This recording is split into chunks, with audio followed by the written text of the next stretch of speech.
Good evening, Joe Visconti here, sitting in for Mark Schaftlein. Great to be back here from West Hartford, Connecticut, the home of Noah Webster. That's right, folks, the Noah Webster Dictionary. That and the Bible were the two books that were in everyone's home until like 1935 in America.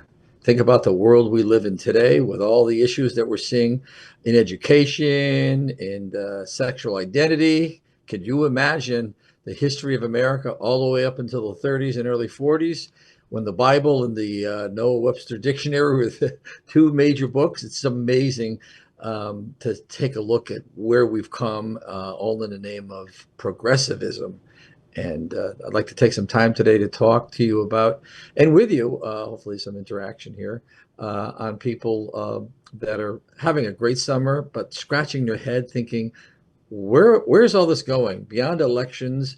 Where is the country going as a republic, as an institution where the rule of law is the basis for having a republic? And this is something that's, as I've polled people around my town, around the state, I'll be in New York today, later this afternoon, to listen to Robert Kennedy Jr.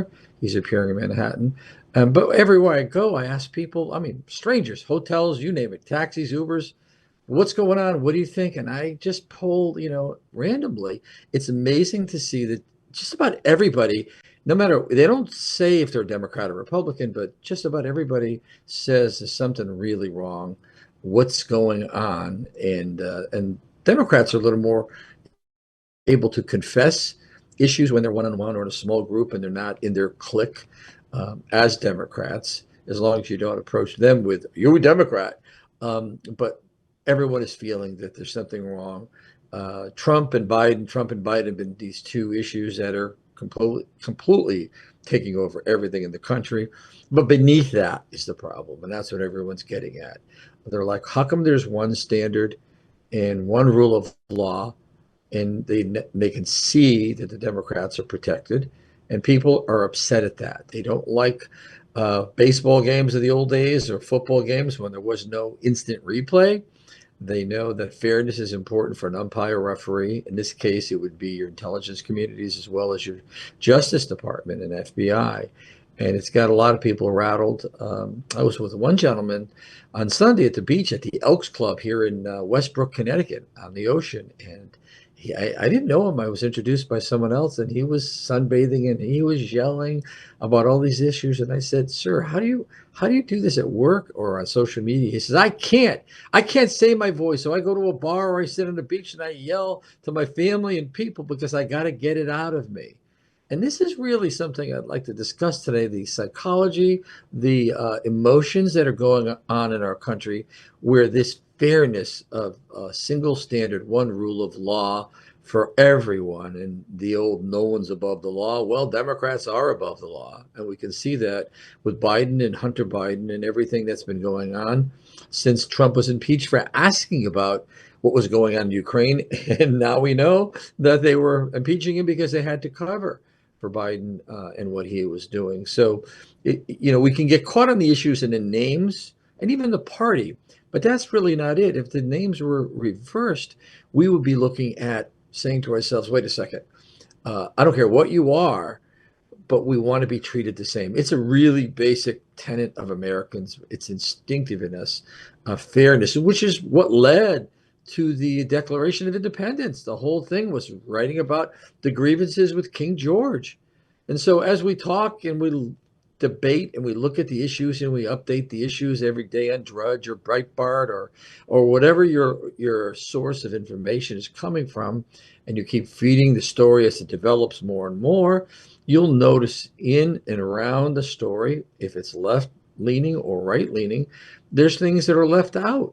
And I make a habit of reading the New York Times and reading Breitbart and reading, watching programs like not just Fox, but a Bannon show and a lot of different programs. So if you don't put them together, in this sorry state of affairs, but the news media, these are not news media. These are pundit shows, kind of like this one here, where we report stuff. But I always like to get both sides of it because the right wingers will leave out a piece of what you really need to know to have an objective reality of what you're seeing.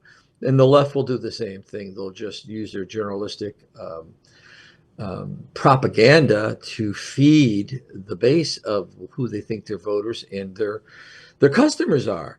And so very few times, unless the New York Times actually has an opinion piece written, a letter to the editor, something like that, will they allow you to see behind, their propaganda. And this is really the core of what's boiling, and it's been boiling in America as we see the COVID issues that have been played out in the last few years and all what we went through, and everything is being divulged more and more. The public is upset. They're upset that and this is what I hear when I interview people and poll them. What do we do? What do we do? Voting may not be it. It's a swing state election. Everybody knows it. There'll probably be 3 states that come down to the president. It's not a 50-state race.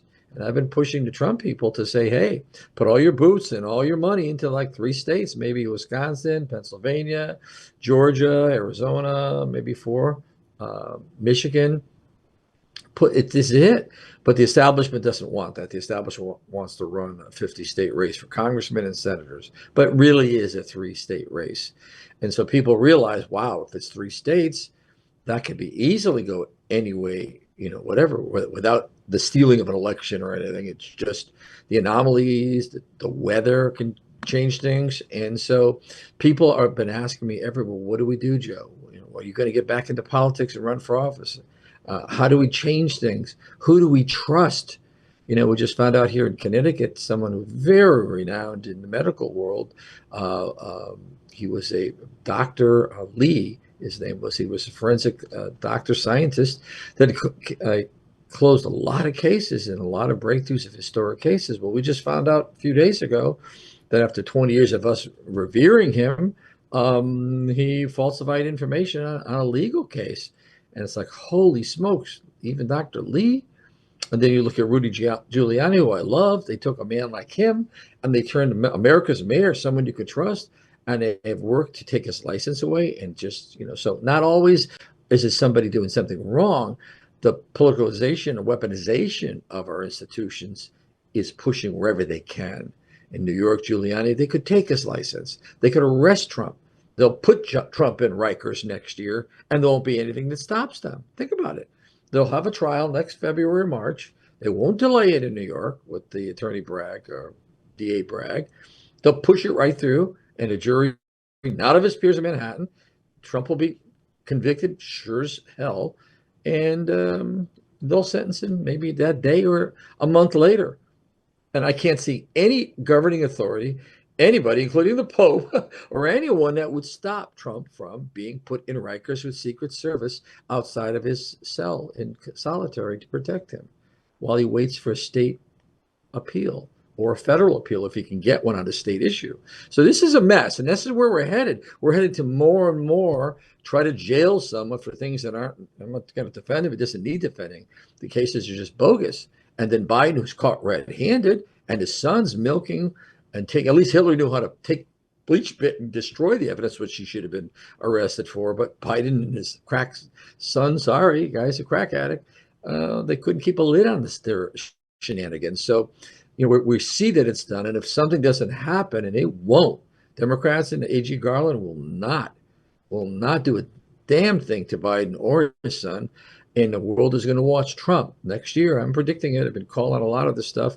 They'll put him behind bars, not the federal cases. That they'll sentence. They may convict him and let him have an appeal on the federal cases, but not the state of New York. That's a state case. It's a state issue. No federal president can pardon a state issue. And this is why they went after him with this bogus tax thing in Manhattan. So as these issues come up, and they're going to come up and get even more intense, we're going to watch something we've never seen in this country, almost like the British, when we've had enough. And I fear for this country, because if they put Trump behind bars for nothing, and something he didn't do and he's not guilty of, because they can, because they're in a blue state and they can. And there's so much hate that they can, that we're going to have a serious issue in this country. I don't know how it will manifest, but people are not going to sit for that.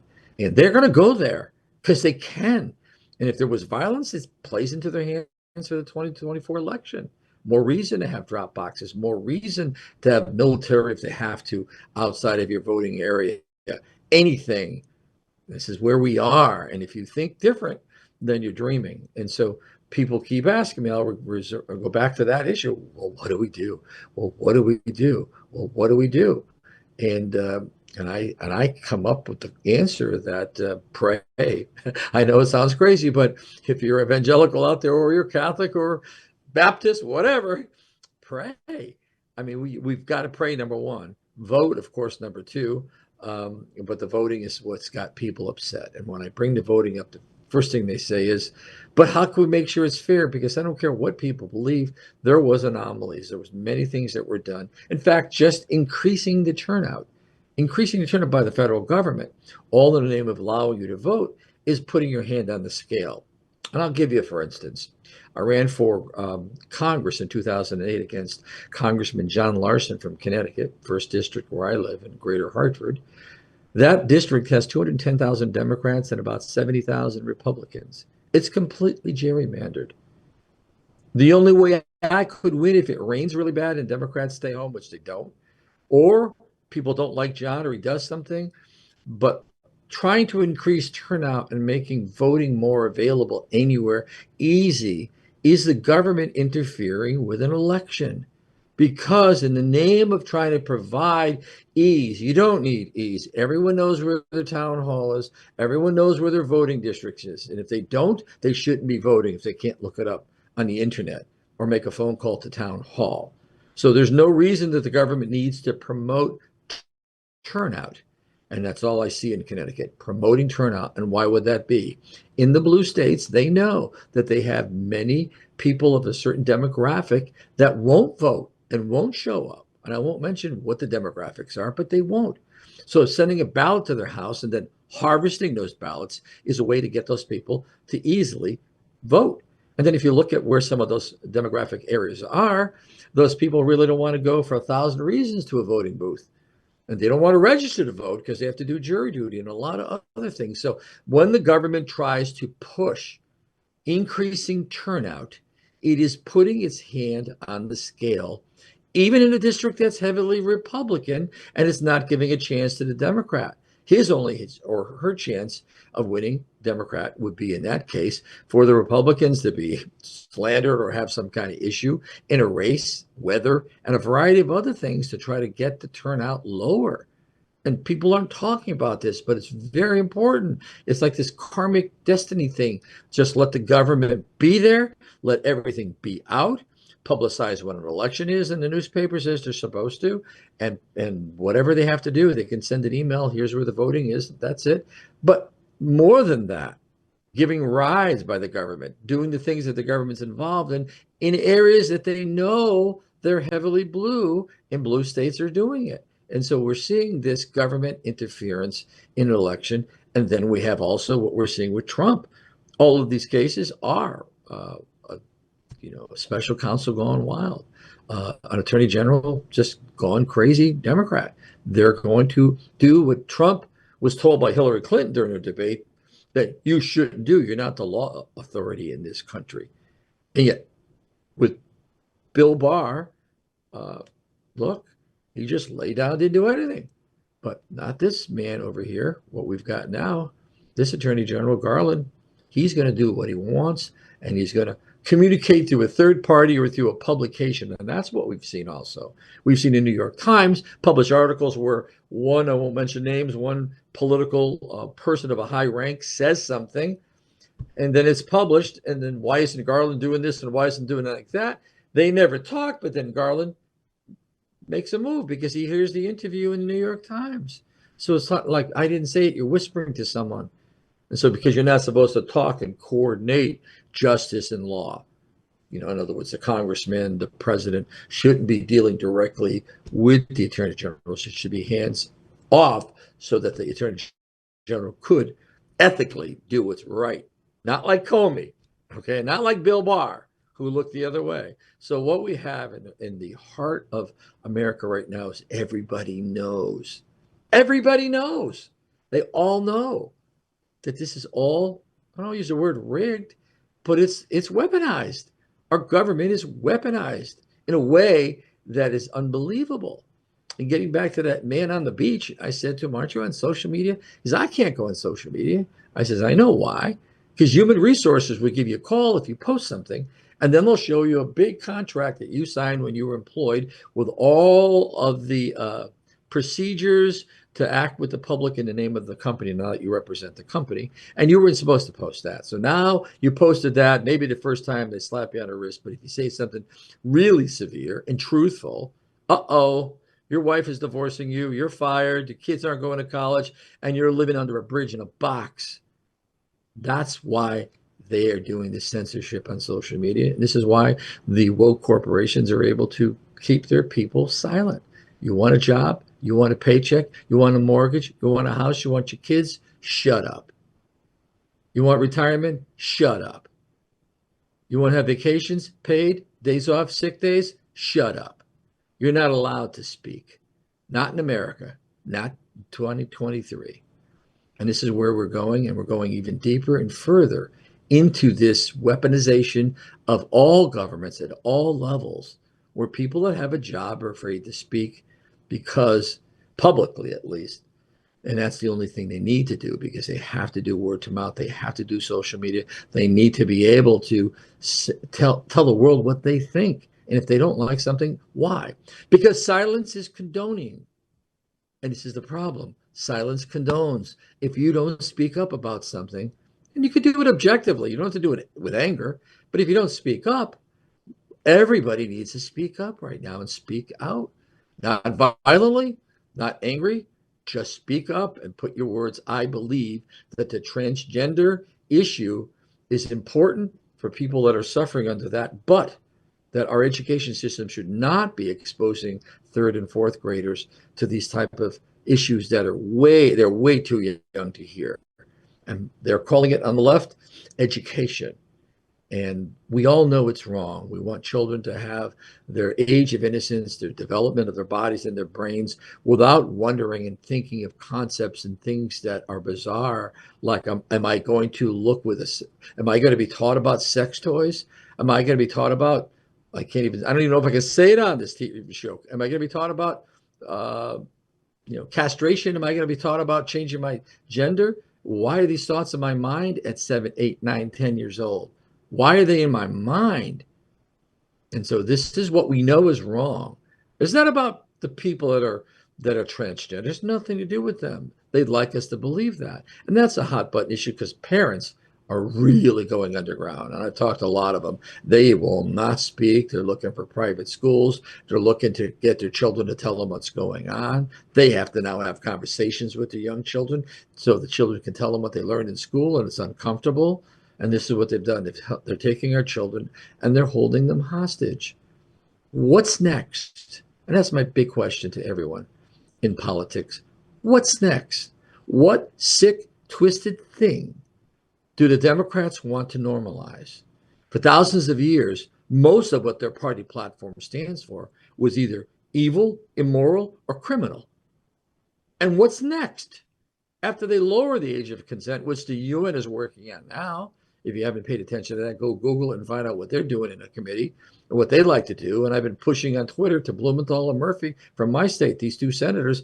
Is this going to be part of the Democrat Party platform, lowering the age of consent or letting those under the age of consent participating in the decision whether they want to have sex with an adult? Is this something that's going to be part of the Democrat Party next? And they won't answer it, of course. But where are we going? And this is uncomfortable. Who wants to talk about these issues? People want to have a job. People want to have families. People want to be able to share in their community without feeling they're being attacked by woke corporate America or by the left-wing groups that will target anybody who speaks out. Try doing what I'm doing and having a job in a local normal business. Ain't going to happen. You can't get employed if you're a free thinker and a free speaker. You can't get employed by average America. No way.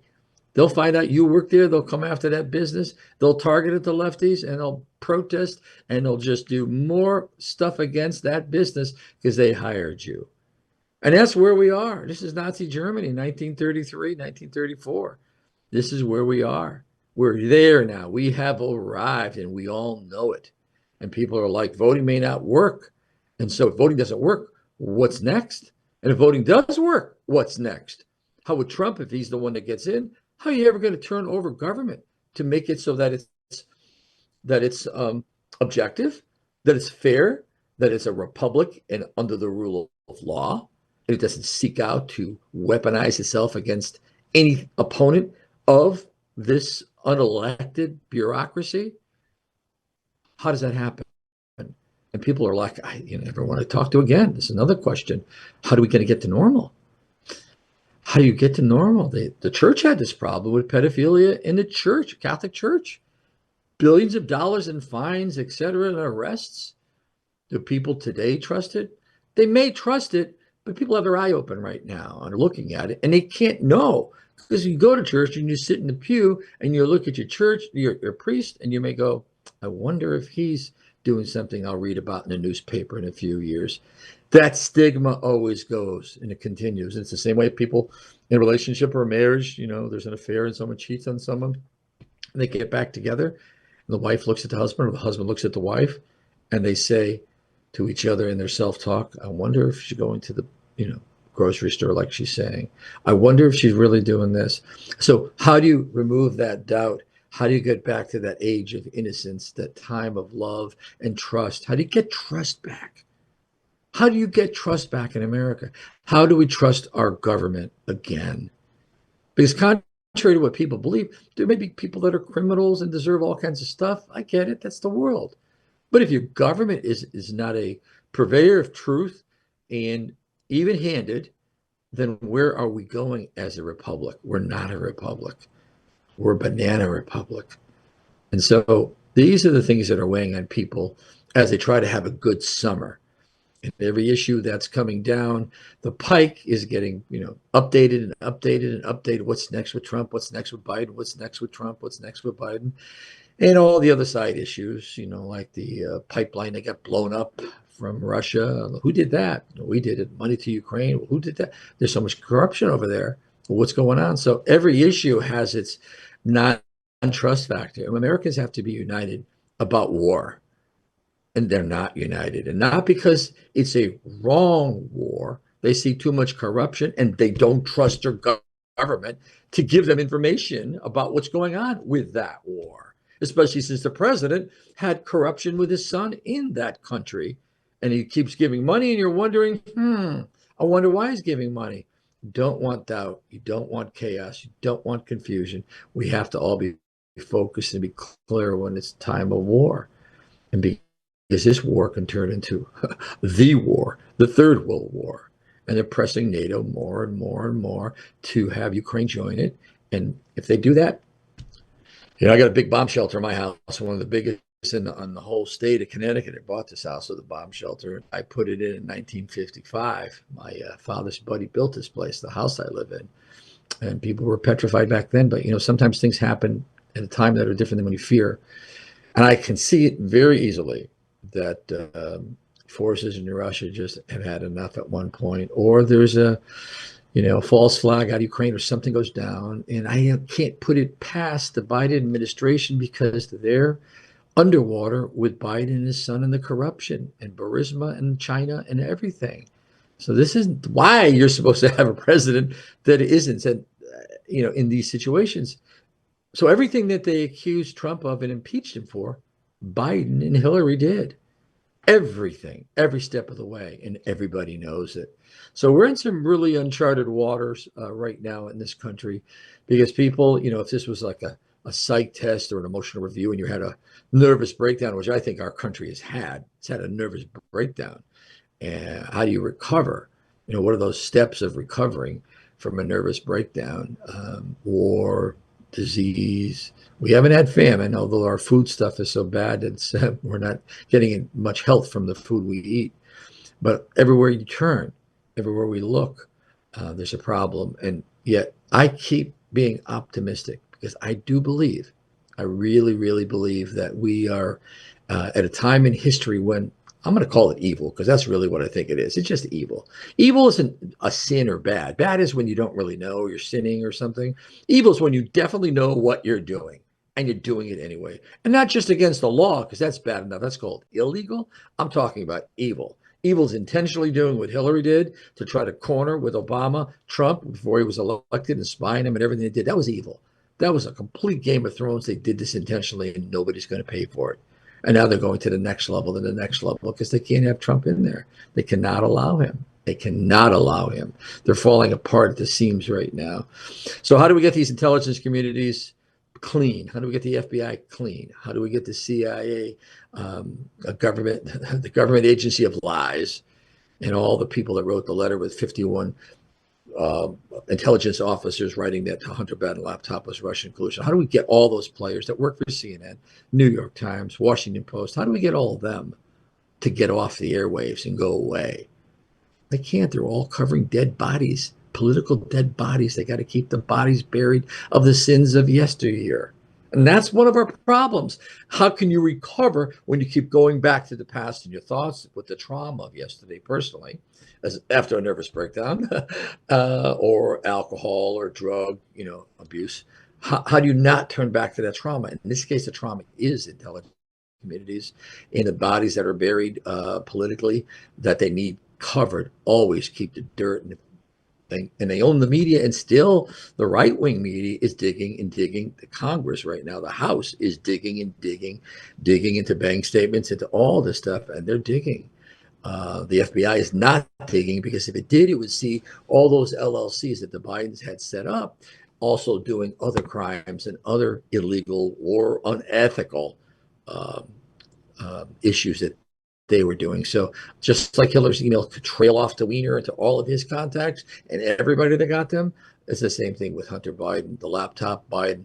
There's so much in there that it would incriminate probably everybody. And it's the same with the Jeffrey Epstein client list. I'm sorry, it's not conspiracy theory, it's real. That list, usually you have a hooker and she, gets set up in a sting operation. They arrest the John. The guy's paying for the hooker. Well, that's who the people are that were paying. Gazelle was bringing in, and yet that list, those people aren't arrested. They're not named. It's not publicized. So much of this double standard, obfuscation, everything we're seeing, people are so upset. It's just like no, and they don't believe at the present time. I believe from all my interviews and polling that the American public does not trust its government. It does not believe the government can police itself or reform itself. And and they also believe there isn't anybody out there, except for Trump, as wild as he is, that they would trust that would do the right thing and get in there. He did not do the right thing on many issues. I was around when he was there, and he did not do them. Many things I won't get into today, but there were many mistakes he made because he didn't know government. Sorry, he didn't know it. He didn't know the people in government. He didn't know government policy. He's never run for office, and it's not private sector, and it's not a charitable organization. It's a government organization, and the policies and the situations he got himself into. I'm not saying he did anything illegal, but he didn't know the territory. He didn't know what he was dealing with. And the people that he hired, that he was told he could trust, he couldn't. And this is a huge problem for him. I think he learned his lesson. I believe he'll be back. But I also believe they will arrest him. I mean, I will put him in jail. I can't see them not. Next year in Rikers, I can't see him not. And there's nobody to stop it. What are the Secret Service going to say? We're not going to give him up. You think DeSantis is going to stop them from extraditing him from Florida? He's going to go right into Rikers in a one-on-one cell of solitary confinement to protect him, while Secret Service 2 guards stand outside. That's what you get, and you can wait for an appeal till kingdom come. I can't see anybody intervening or interfering, or any organization or any rule of law that would do it. And if the Supreme Court was going to act, it would take them months to move on that one because it's going to have to move through the state Supreme Court of New York. So we're really in a pickle. So don't trust their government. They don't believe the government can reform itself, police itself, and so and they don't trust the election process. There's mistrust everywhere because there's lies everywhere. You can't be lied to 24/7 by the media and by politicians and expect those people that they work for and represent aren't basically shields for them. And so we really have a problem with trusting America today. How do we get back to trusting, not to go to sleep like the 1950s and 60s or 40s when I wasn't around, where we kind of trusted government, but it was probably doing tons of nefarious things we know about today. But we did have trust. We don't want blind trust. We want open, transparent trust. And how do we get it from government? This is the issue Trump needs to run on. This is the issue that Biden cannot run on. So this is a hell of a time, and we really have our work cut out for us. So anyway, I think my 30 minutes may be up right now, and I'm going to sign off and give the show up to the producers. God bless you all. Hopefully I wasn't too negative, but I really wanted to put out there a lot of the psychological things that are happening in America today. God bless and take care.